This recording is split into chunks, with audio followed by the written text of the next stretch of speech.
Bienvenue à vous, chers téléspectateurs, dans cette nouvelle édition de l'interview d'Africa 24. Nous recevons Madeleine Baire, qui est la première femme à avoir été élue à la tête de la Confédération patronale gabonaise. Soyez la bienvenue.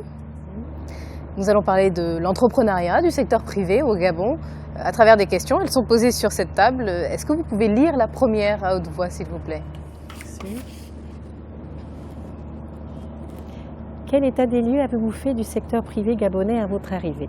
Un état des lieux plutôt favorable, un état des lieux avec un secteur privé très dynamique, très actif, avec une confédération très écoutée, très crédible, très légitime.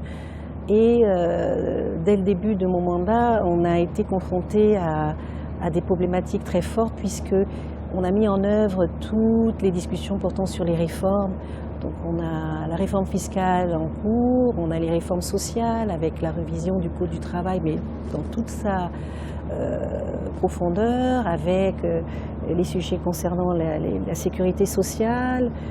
Nous avons été confrontés avec des problématiques effectivement de dette. C'est un début de mandat très chargé, très riche également. Et j'ai eu le plaisir de retrouver une organisation très forte, très organisée, très solidaire. Et c'est assez plaisant de travailler dans ces conditions-là. À vous écouter, il semblerait qu'il n'y ait que des points positifs dans tout ce que vous avez rencontré. Mais est-ce que l'entrepreneuriat au Gabon est réellement encouragé? Ça dépend. Si je le prends sous le prisme fiscal, on a encore peut-être des efforts à faire parce qu'il faut effectivement encourager les entreprises nouvelles, l'entrepreneuriat national. Il faut effectivement mettre des mécanismes d'encouragement qui permettraient par exemple d'alléger le poids fiscal les 3 premières années ou les 5 premières années. Ce n'est pas encore évident, ce n'est pas encore acté, mais on s'efforce effectivement de faire en sorte que cet entrepreneuriat puisse être pris en compte sous l'angle fiscal. Est-ce que vous vous êtes fixé des objectifs pour faire accepter ce que vous voulez mettre en place?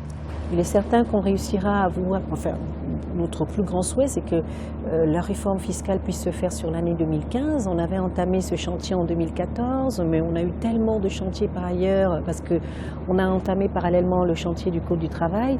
Et bien évidemment, je reste convaincue que nous allons initier très rapidement ce chantier-là, avec des perspectives à court terme, parce que c'est important. Il faut effectivement encourager l'investissement, encourager la croissance. Plus on a de croissance, plus on a de richesse, plus on a de richesse, plus on a d'impôts. Si ce discours arrive à passer, c'est très encourageant. Vous êtes, semble-t-il, porte-parole d'à peu près 300 entreprises du Gabon, c'est bien cela? La Confédération patronale, c'est 350 entreprises quand même qui sont fédérées. Nous avons 18 syndicats qui sont membres de notre confédération. Donc en termes de force vive du secteur privé, nous sommes la plus forte. Mais nous avons des syndicats de patrons qui existent par ailleurs, mais nous avons quand même avec eux un discours commun et une sorte de convivialité qui fait que dans les grands projets, dans les grandes discussions qui concernent la fiscalité ou le droit du travail, nous sommes ensemble. Est-ce que 350 entreprises, ce n'est pas tout de même un peu en deçà de ce qu'on pourrait attendre du Gabon? Vous savez, le Gabon a de ça de particulier que c'est quand même un petit espace. On est un petit pays, on est 1,5 million d'habitants.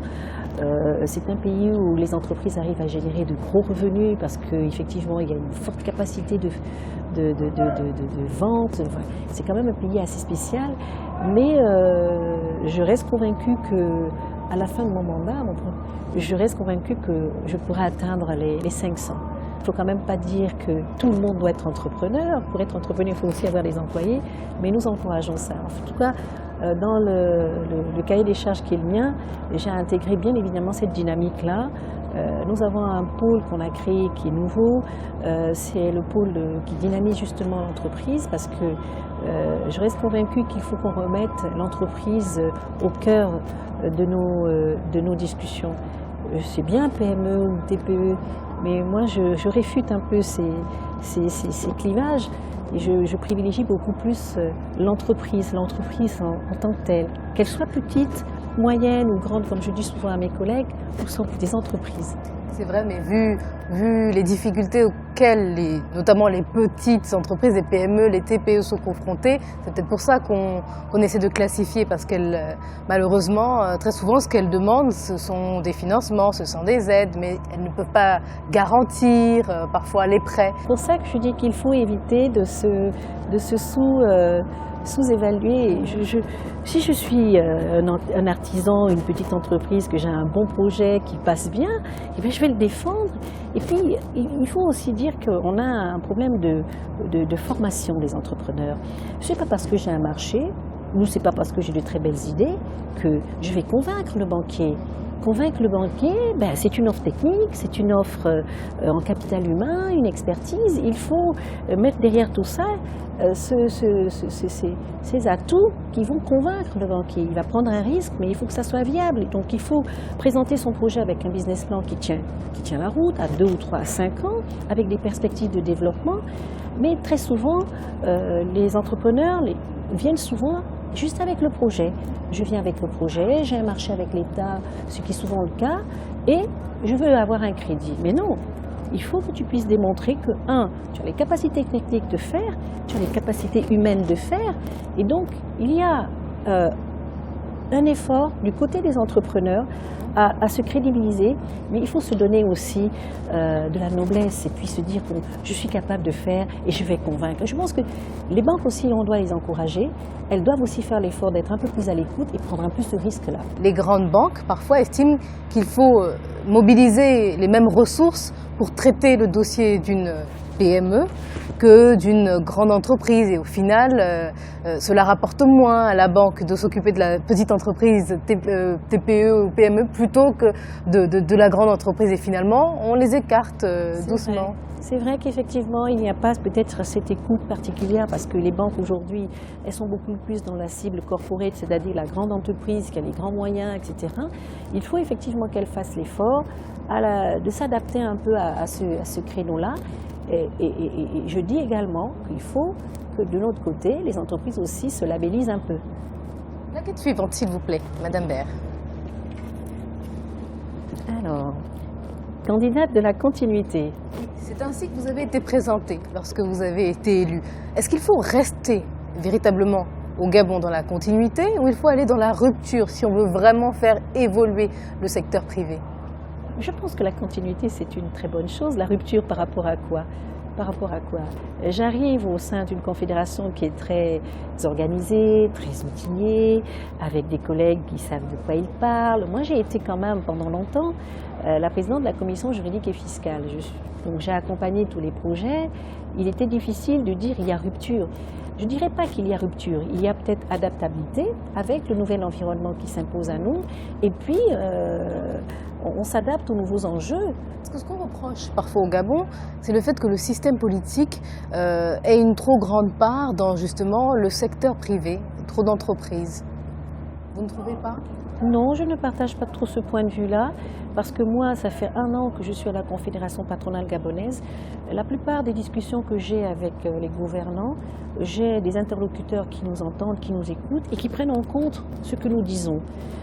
Je n'ai pas le sentiment de ne pas pouvoir exprimer ce que mes collègues pensent ou quels sont nos objectifs. C'est vrai que le fait qu'on soit dans un pays assez petit, on a cette proximité qui fait que, mais on est tout...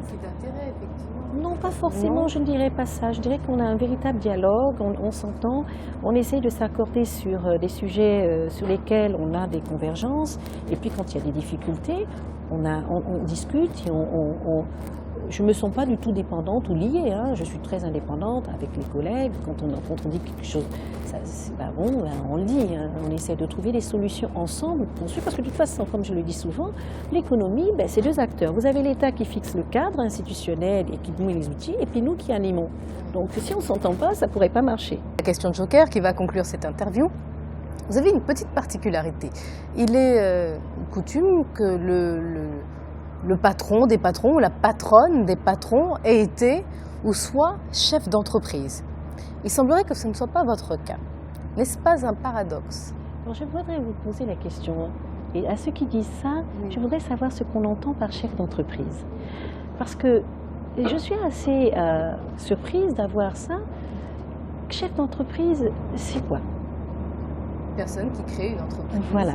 Alors, moi, je dis être employeur, c'est le chef d'entreprise. Moi, je suis une chef d'entreprise. Je suis directeur général de la filiale juridique et fiscale de Deloitte au Gabon. Je suis associée. Et lorsque vous êtes associé, vous avez bien évidemment des intérêts que vous avez pris. Je ne suis pas une grande salariée, contrairement à ce que les gens peuvent penser. Je suis employeur vis-à-vis du personnel que j'emploie. J'ai dans le travail que j'exerce dans mes missions les mêmes préoccupations. Et je ne pense pas que le fait d'être créateur de l'entreprise vous donne une légitimité pour être patron du syndicat. Vous savez, qu'est-ce que c'est qu'une confédération? C'est un regroupement de syndicats qui défendent une profession, qui défendent un intérêt général. Donc vous avez plusieurs syndicats et qui défendent, vous avez les syndicats des banques, vous avez les syndicats des assureurs, etc. Vous êtes un chef d'entreprise, vous êtes un grand manager. Donc quand vous adhérez à un syndicat, vous adhérez non pas en tant que créateur d'entreprise, mais en tant que défenseur des intérêts du syndicat que vous défendez. Donc la notion de chef d'entreprise, pour moi, elle doit être remise vraiment dans son contexte. Et contrairement à ce qu'on peut penser, je n'ai pas le sentiment de ne pas être à ma place ou d'être dans une sorte de paradoxe parce que je n'ai pas créé l'intégralité de Deloitte, mais je participe à la réalisation du chiffre d'affaires de Deloitte. Je suis associée au plan régional et en France. Et je dis aujourd'hui, dire que parce qu'elle n'a pas créé d'entreprise, elle n'est pas légitime à la place où elle est, c'est un faux débat pour moi. Un chef d'entreprise, c'est un employeur. Un syndicat, c'est une défense d'employeur.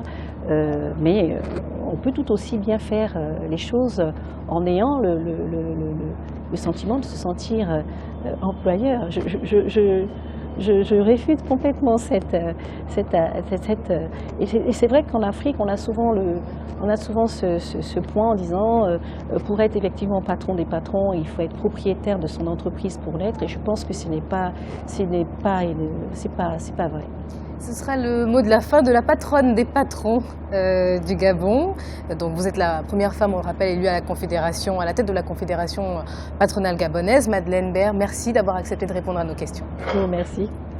Merci à vous, chers téléspectateurs, également. C'était donc l'interview d'Africa 24. À bientôt.